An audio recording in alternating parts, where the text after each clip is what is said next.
So I'm just going to introduce our other panelists. I have a few words and then we'll have some questions for the panelists. First is Dr. Charles Delacruz, who's one of our clinician scientists with expertise in viral pneumonia and respiratory infections. Second is Dr. Elaine Fajardo, who's the medical director of respiratory care at Yale New Haven Hospital and one of our key intensivists, and Dr. Jennifer Posick, who's the medical director of the Winchester Chest Clinic, which is our general and subspecialty clinic in the section of pulmonary critical care and sleep medicine. So thank you all for joining us. Just for note for the audience, we are broadcasting live from Yale New Haven Health for Pilot for Pulmonary. We will be taking your questions, so please add them in the comments on Twitter or in the Q&A panel on Zoom. I'm just going to give you a little basic background on our experience because we've had a very busy 3.5 months. We've learned an awful lot, and we're hoping to share that with you and obviously answer any questions. Connecticut was similar in numbers, although a little behind New York, New Jersey, and Massachusetts. The Yale New Haven Health System, which has 5 hospitals, had a total of 4,000 admissions for COVID-19. And of those 4,000 admissions, 2,000 were here at the main hospital, the Yale New Haven Hospital. So that was 2,000, and of those, just about 250 were intubated. And so we had quite an experience here. The hospital did fill up both COVID and non-COVID patients during that time period, and we certainly had to explore new avenues in terms of expansion of mechanical ventilation and expansion of our ICUs and step-down units. So that's the background experience that we had, and we certainly learned a lot. And so that's our background. One thing that I'll come back to is we're talk intermittently a little bit about ARDS. And one of the things that's been interesting, and there's certainly been a lot of questions, is whether this viral ARDS is similar to the other ARDS we've seen, and whether the outcomes that we're seeing can be explained or correlated with the pre-existing literature. So with that, I'm going to start with Dr. Delacruz. And I would just like to say just sort of a basic background question, as this is not the only coronavirus. What have we learned from prior experiences with coronavirus outbreaks that might shed some light on what we're seeing now? Thank you very much, Dr. Steiner. Prior to COVID-19, there's a group of coronaviruses that causes the seasonal infections that we have, and those usually cause 30% of the common cold. In terms of outbreaks, and these are typically the zoonotic causes of coronaviruses, and the more common ones were back in 2003, where we had the SARS outbreak coming in from China and Hong Kong and moving to Canada, and then the MERS outbreak in Middle East that involved camel transmission to humans. If you look at SARS, the first SARS, and what the SARS going on now, it's very clear that this current SARS is much more impressive in terms of its impact and globally in pandemic. It's already infected almost 10 million patients, and 500,000 patients have died globally. And so what we've learned is that both SARS and COVID-19, which is caused by SARS-CoV-2, are both easily transmittable. What's different is that the incubation time in between symptoms are a lot longer for COVID-19, typically 4 to 14 days. What's also learned is that the viral load tends to be a little bit higher during the phase of the disease.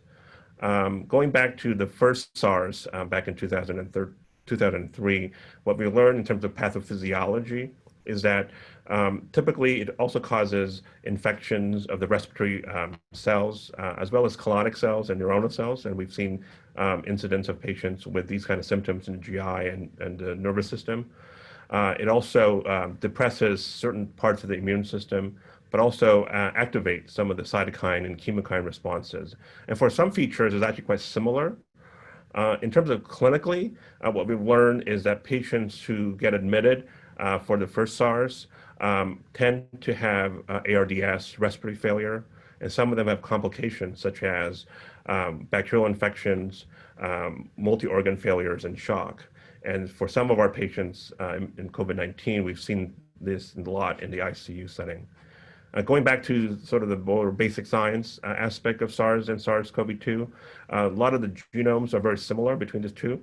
And people are now working towards the specifics in terms of the mechanisms of how to counteract the infection. And specifically, both uses the ACE2 receptors as part of the infections, and there's a lot of active research going on in this. The other thing is that's a little bit different for COVID-19 is the presence of asymptomatic infections, which wasn't seen in the first SARS. Thank you. So Dr. Dela Cruz you were one of the leaders of the group that came up with the guidance around the various evolving therapies, along with some of our immunologists and infectious disease specialists. Can you tell me a little bit, the audience, a little bit about what medications you used at the start and sort of the evolution to sort of where we are now? Thank you for that question. So before answering that question about treatment, I need to know the phases of this COVID-19 disease. So early in the phase is sort of the viral phase, where patients presents with sort of fever, chills, cough, for example, and then they move towards a phase where it starts to involve their lungs, which is sort of the pulmonary phase, where they start having shortness of breath, oxygen desaturations, chest X-ray findings, for example. And then for some patients, this progresses to something more like an ARDS, a hyperinflammatory phase, organ failures, and some of them death. In terms of treatment, early in the course of the pandemic, we had to learn a lot from other people's experiences in other countries. And so there's a lot of effort at Yale New Haven Hospital and in the School of Medicine, working together, led by the infectious disease doctors, and as well as putting together a sort of a multidisciplinary efforts with pulmonologists, critical care doctors, rheumatologists, immunologists, and hematologists to come together and come up with the best algorithm for our patients in terms of how to tackle these patients when they get hospitalized.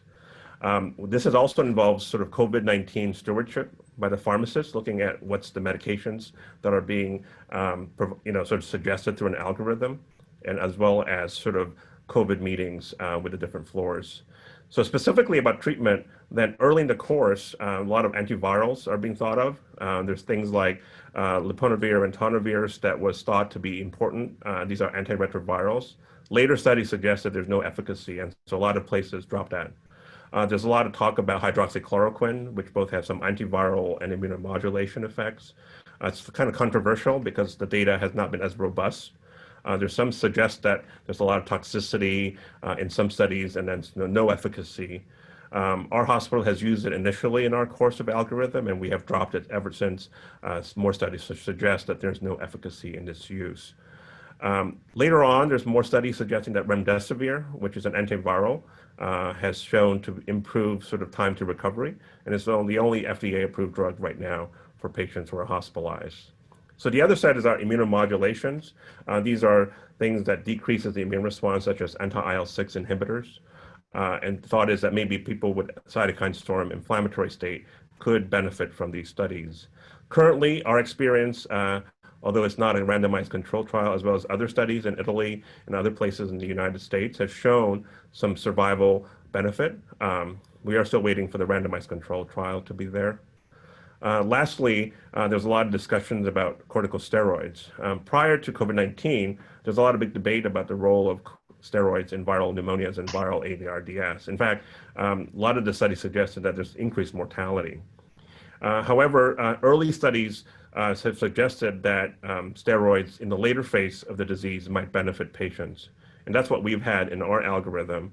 And then more recently, some studies coming from the UK, the recovery trial suggested that maybe dexamethasone at a lower dose, a longer time course in the early phase of the disease might benefit from mechanical ventilation and also mortality. And so I think the verdict is still out. I'm waiting for the peer-reviewed article about this trial, and I think a lot of excitement about this in terms of its use, but we're still waiting and assessing its role in the patient algorithm. Thank you. Very interesting, Dr. Dela Cruz. I was just going to take a moment to pause if there are any questions for Twitter or the other live feed. Janice? There are no questions yet, but please, we encourage our audience to send your questions in through the comments on Twitter or through the Q&A panel on Zoom. Thank you. Thank you. So I'll pivot to Dr. Elaine Fajardo. A lot of clinical experience, both with patient care as well as management of the respiratory care department. And so one of the questions I had was sort of, as you evolved your experience with these patients, what were the key clinical features of acute respiratory failure and COVID pneumonia? Yeah, thank you, Dr. Zeiner. So one of the key clinical features that we saw even before patients came to the ICU was severe hypoxemia, often without any associated respiratory symptoms, which we're used to seeing, so any discomfort or increased respiratory rate. And so this clinical feature led to our, what I'll call permissive hypoxemia response, which was that if a patient, provided that their respiratory rates were less than 30, they didn't display any work of breathing or looked comfortable, and had resting sats greater than 80%. We often tolerated bouts of desaturation. We responded with self-proning and pre-oxygenation. The term 200% oxygen wasn't uncommon, so patients prior to exertion might get a non-rebreather on top of their high-flow nasal cannula. After intubation, we were able to appreciate a few other things, particularly the much talked about relatively not bad compliance is what I'll call it on some of the patients, where their compliances were considerably not bad compared to what their hypoxemia was. And so it wouldn't be uncommon to see patients with compliance in the 50s when their PF ratios were less than 100. This allowed us to, though, achieve fairly commonly lung protective strategies where the plateau pressures could be less than 30 and the driving pressure is less than 15. Some other things after patients have been intubated for longer periods of time, so more than 7 to 10 days, some of the patients would develop appreciable air hunger. So their flow rates or their flow needs on the ventilator would be higher. It wasn't uncommon to have patients on volume control where their flows were greater than 70 liters per minute, or have them transition to a pressure control mode because that was the only way we could meet their flow requirement. Other things are some of the patients developed obstructive physiology. You would be able to see on their flow time curve that their expiratory limb would be longer. And sometimes it wasn't clinically relevant, but other times it would lead to autopsy. And then definitely very commonly patients developed copious secretions greater than 7 to 10 days into their course, sometimes requiring very frequent suctioning, and at times mucus plugging with desaturation. These two features, the high flow requirement and the high secretions, became clinically relevant, particularly when when we started using non-traditional ventilators in the hospital, because their flow needs or their secretion management would be challenged by the ventilator choice. Thank you. Just thinking back to March, much less was known about transmission, particularly from patient to patient or infected individuals to healthcare worker. A lot of concerns also with availability and use of PPE. How did you manage non-invasive ventilation and I guess high flow nasal cannula where certainly where there were real concerns about aerosol generation and risk to healthcare workers? How did you approach that?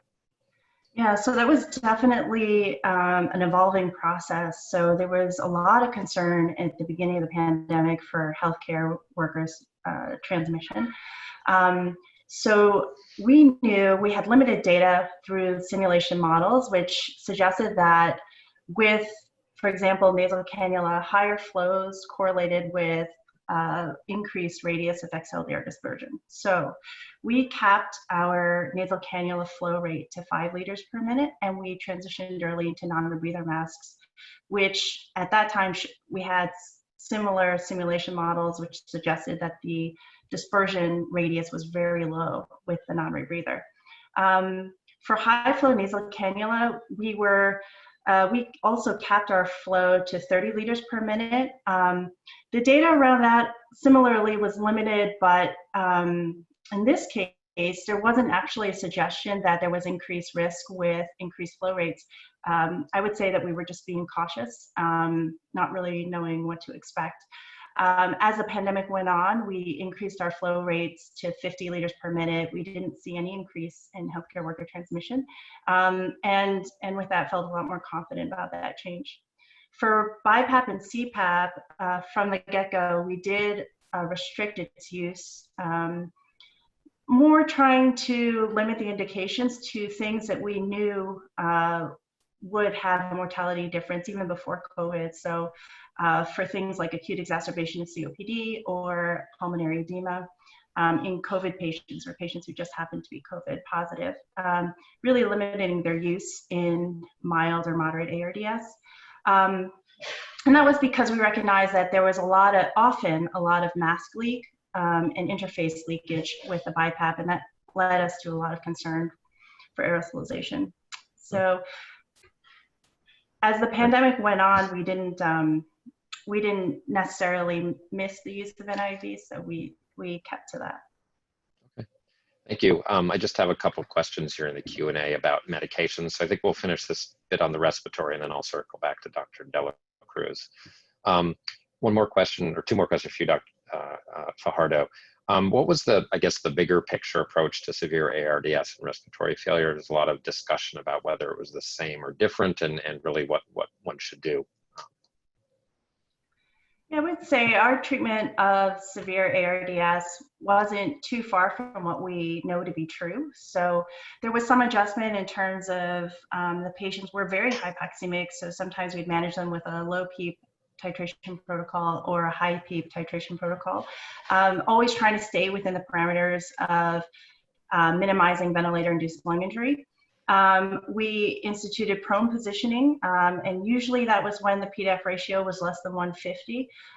When patients were on higher PEEPs, we probably had a little more generosity in terms of the PDAF ratio because the PEEP was not really accounted for, but we had prone teams, which helped expand our prone usage.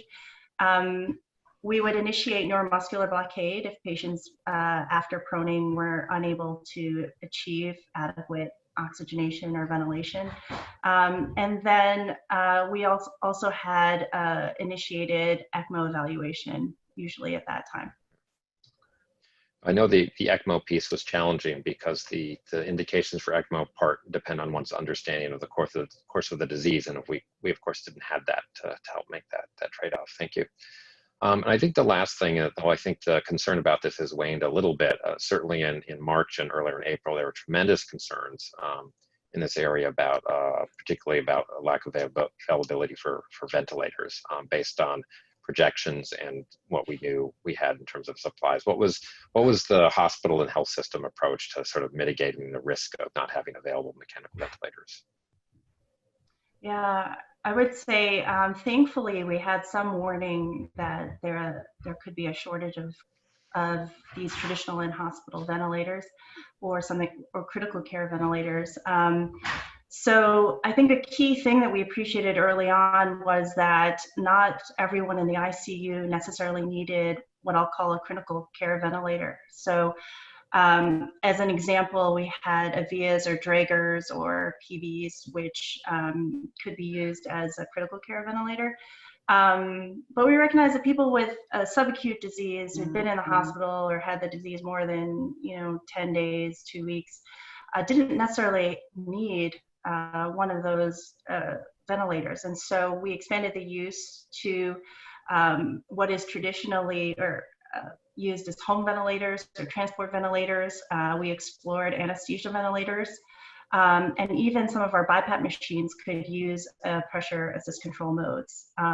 And so very early on, we recognized which of these patients in our ICU that we could meet their needs with these other types of ventilators and transition them onto them so that we never really had a shortage of our really critical care ventilators. Okay, thank you.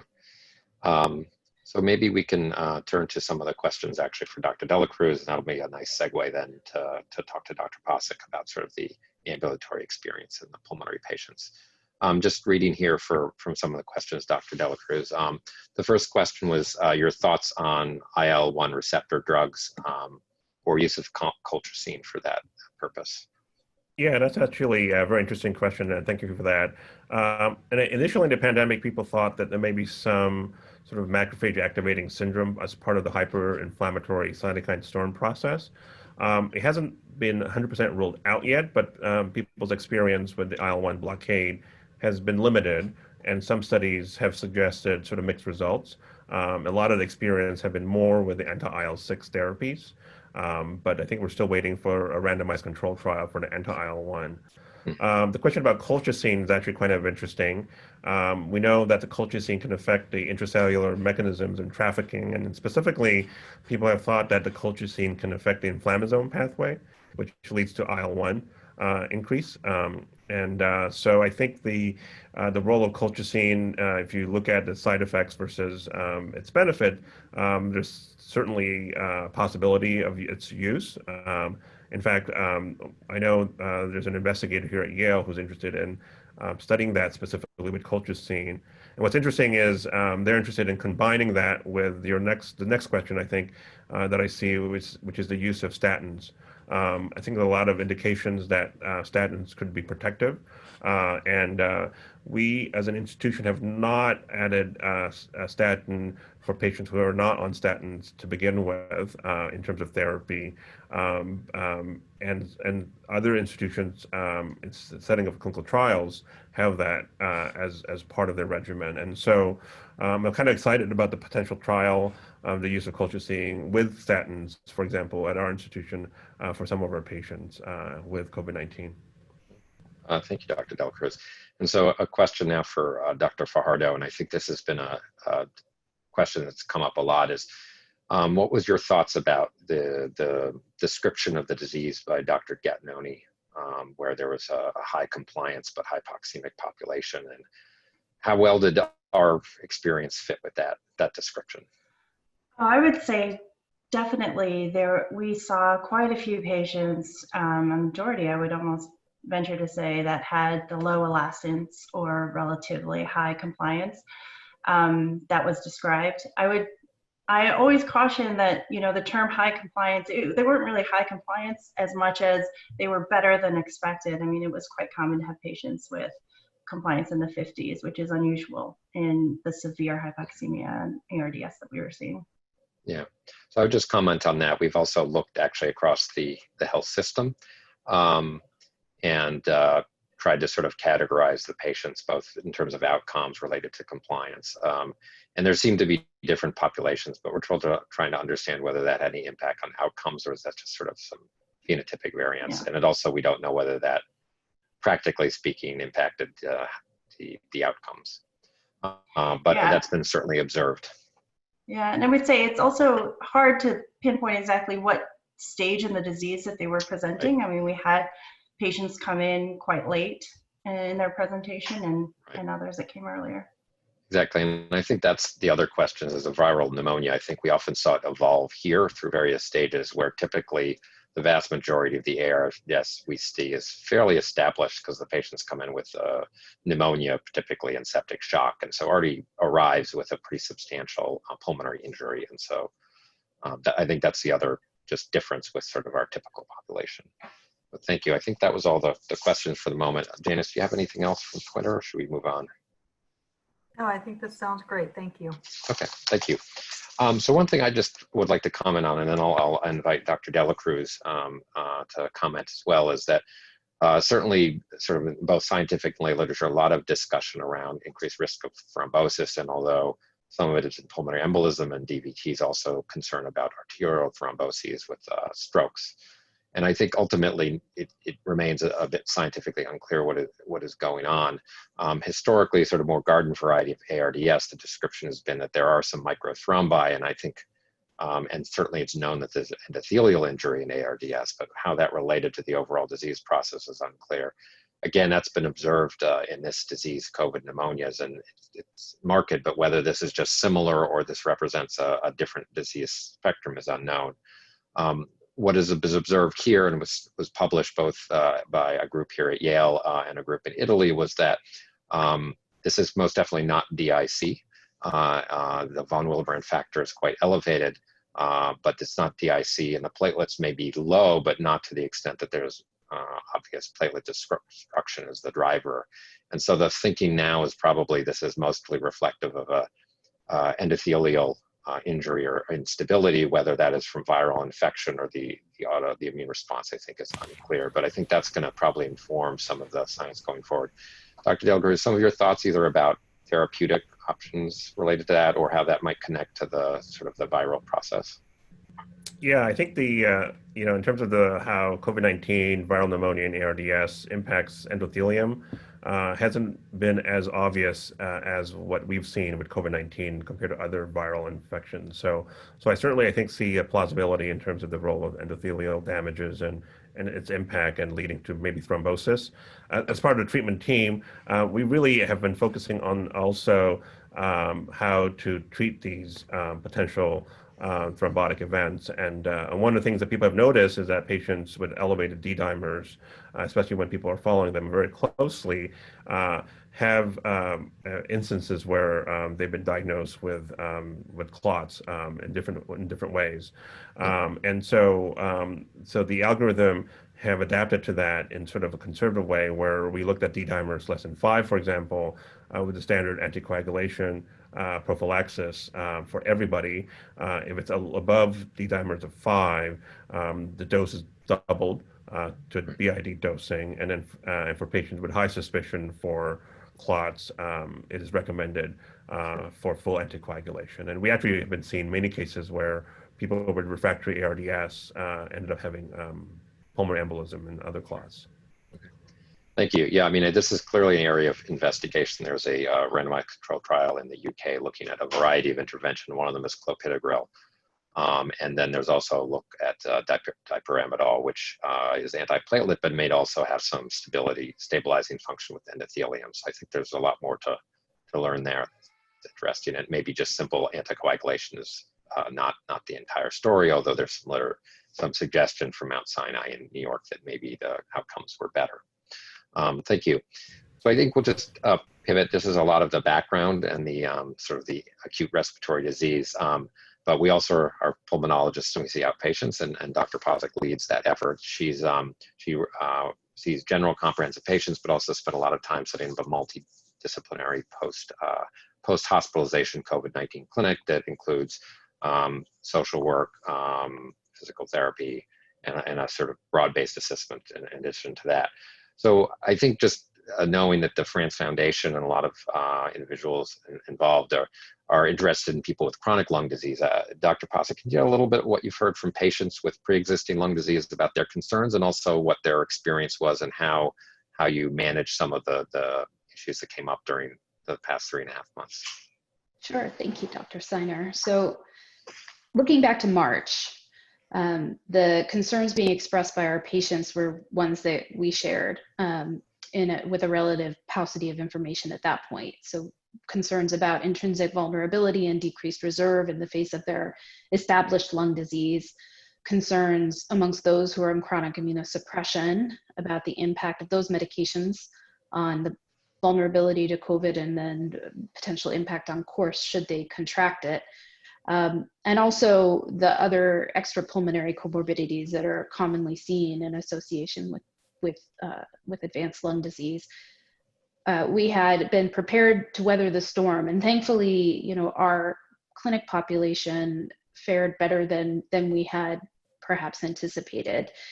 Those that did become ill mostly became ill early in the wave, before social distancing and isolation was really instituted. Others were part of the essential worker corps or healthcare workers with chronic lung disease in our practice. It was a difficult time because we didn't really have testing available, and flu and other respiratory viruses were still very active and a source of a lot of illness and exacerbations for our population. But pieces of our success story were that, again, they fared better than they might have. Even those that were hospitalized, for the most part, recovered well. This was a population that was prepared to isolate early and effectively, and we think that made a tremendous difference in how they did. We, interestingly, did not observe much bronchospasm, which stands in contrast to our experience with these patients in the context of flu and other seasonal viruses. And where we were fortunate was that this was a group that was accustomed to monitoring their respiratory status at home. So it was possible to continue to monitor them and care for them via telehealth because they were prepared. They had equipment. Many of them had pulse oximeters. They could monitor their oxygen saturations. They could even titrate oxygen at home.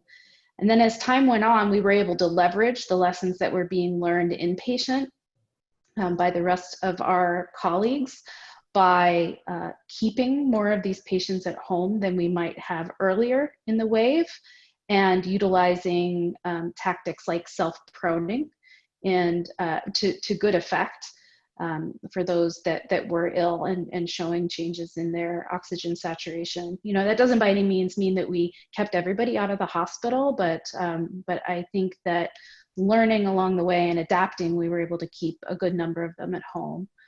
The unresolved issue, probably the main one, is the question of what to do with immunosuppression.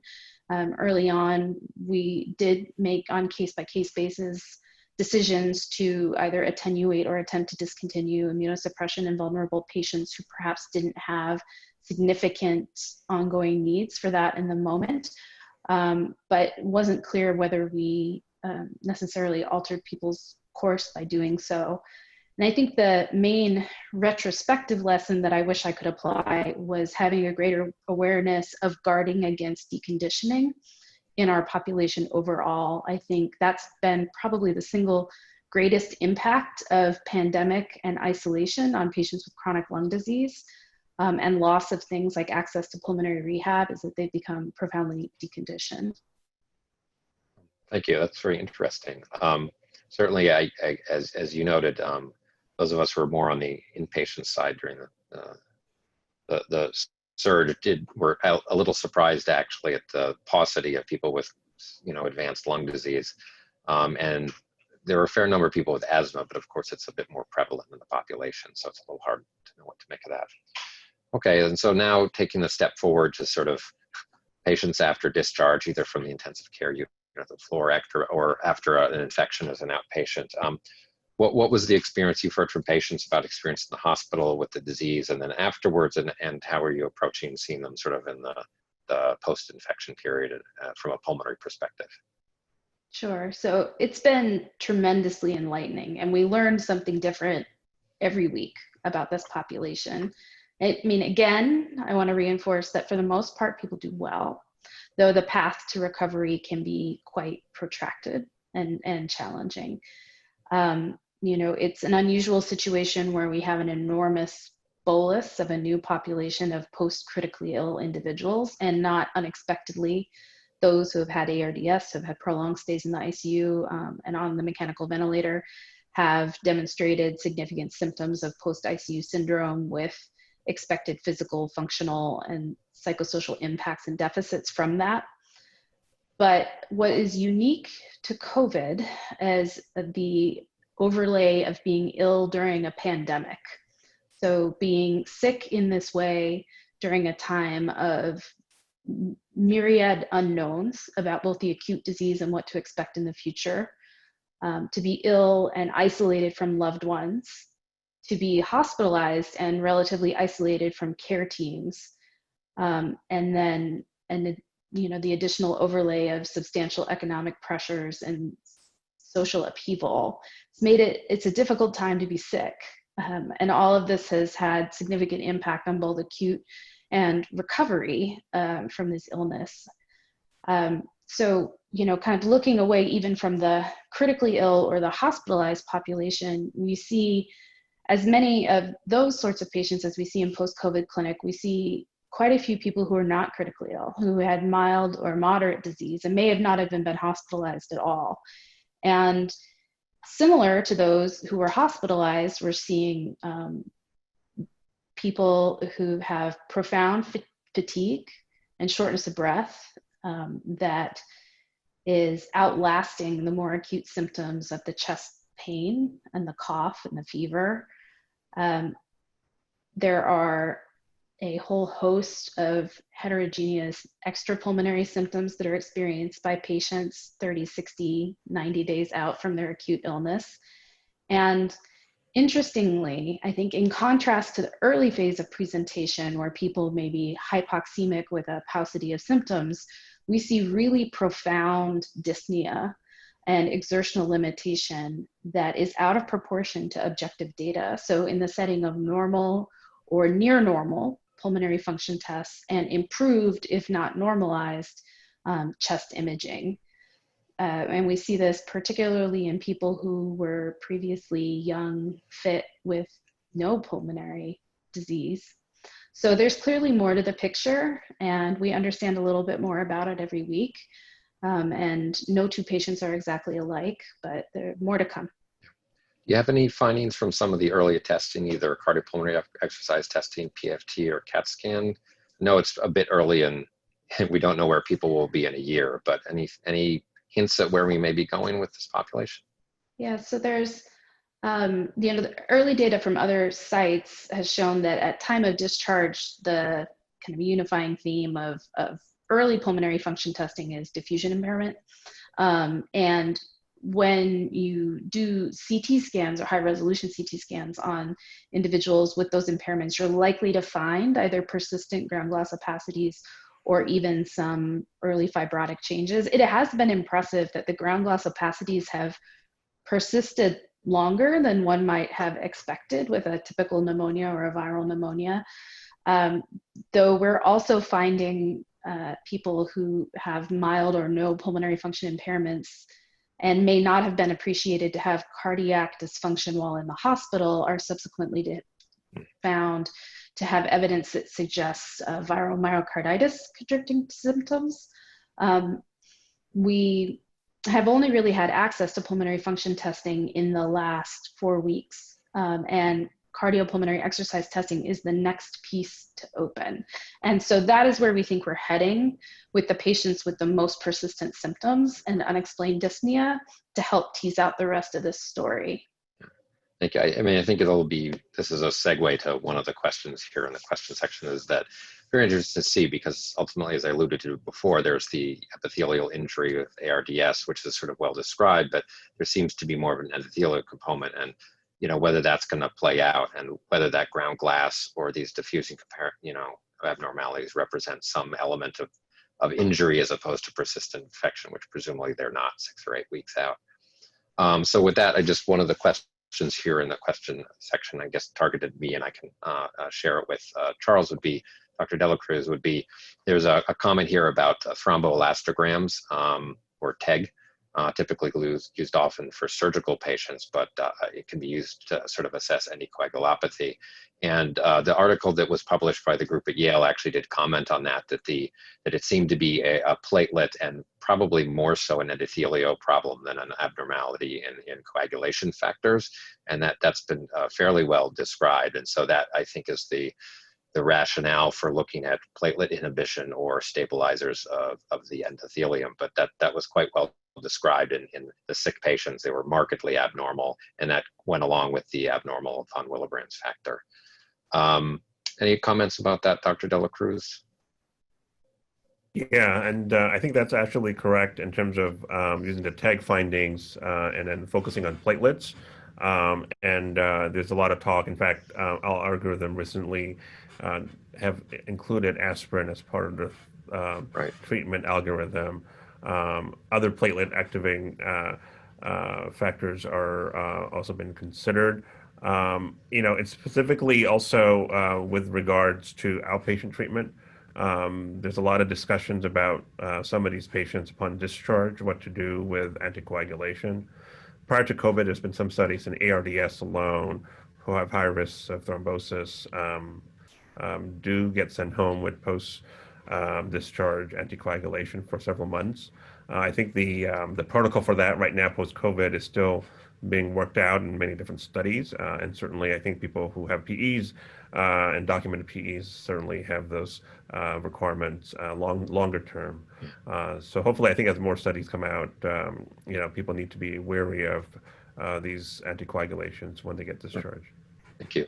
And another question that just came in was, and I think this for any of the discussants, Are patients with interstitial lung disease in particular more susceptible to COVID-19 and or ARDS? So are there special treatment considerations? I also practice in interstitial lung disease, so maybe I'll comment first and then pass it off to you. And I'm not aware that they're more susceptible. I think the concern was more around the immunosuppression and the lack of reserve.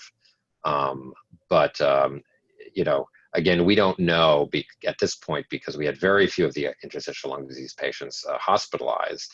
And as Dr. Posick mentioned, whether that's because they never got sick in the first place because they were so concerned, or you know, or whether there was no impact is hard to know. And I'm interested what the other discussants here have to say. I mean, I think anecdotally, you know, there's been appreciation that those that did get sick had a more significantly severe course, but you might expect that in the face of any respiratory infection or critical illness and in someone with significant underlying interstitial lung disease. At present, I think the CDC only considers COPD to have enough data to be cited as a known risk factor amongst all of the pulmonary comorbidities, but I don't think that's necessarily because other pulmonary comorbidities do not place people at risk. It's simply that we don't have enough data yet to describe that. But I do think that there's something to be said for the fact that there was considerable exposure avoidance amongst this population, and so it may be difficult to tease that out simply because they're not placing themselves at higher risk. Absolutely, thank you. Well, this is a very nice discussion. I just will let you each have some concluding comments, and then I'll pass it back to Janice and the France Foundation. Dr. Dela Cruz? Yeah, I'd like to thank the Francis Foundation for the platform to share our experience. And as we learn a lot from the past several months, I'm sure there's many things also that you've heard that we need to learn more. I think a lot of this, especially from the treatment side, has been a really good group effort. I think we learned from our patients as well. And so thank you very much. Dr. Pardo? Thank you to the France Foundation. I would say that our experience has evolved a lot since the beginning of the pandemic, and our ability to meet our patients' needs has changed and been adaptive. And I'm looking forward to finding out what else we need to learn. Thank you, Dr. Posick. Yes, I'll echo everybody was saying. Thank you to the France Foundation again, and thank you to our local institution for the support in the development of our treatment algorithms and also in the care of the post-COVID population. I think we all have experienced the power of collaboration here, both locally and from afar. I think that our knowledge of where to move next in response to this pandemic and into chronic care of this population is going to be lifted by the power of networking between communities with our patients and with our colleagues to bring to bear all of the knowledge and experience we all have to further our efforts. Sure. Thank you. So yeah, just some final comments for me. I think, we'd all hoped that maybe things would be settling down, but as we can see from recent events, this is continuing, and I think hopefully this is an opportunity for other people to learn just as we are. I would also like to thank the France Foundation for the opportunity to just discuss our experience and what we've learned. And as Dr. Posick mentioned, this was, across the health system, we had, very close working relationship with pharmacists, nursing staff, respiratory therapists, and all the allied health professionals. And the other thing that was, I think, as us as physicians, a particular pleasure was working very closely as we sort of melded units and populations with our surgical colleagues, neurosciences, anesthesia, critical care, both in our hospital across the system. It really was a team effort. And I think we all learned a lot from that and are going to all continue to use that in the future. So again, thanks to the France Foundation.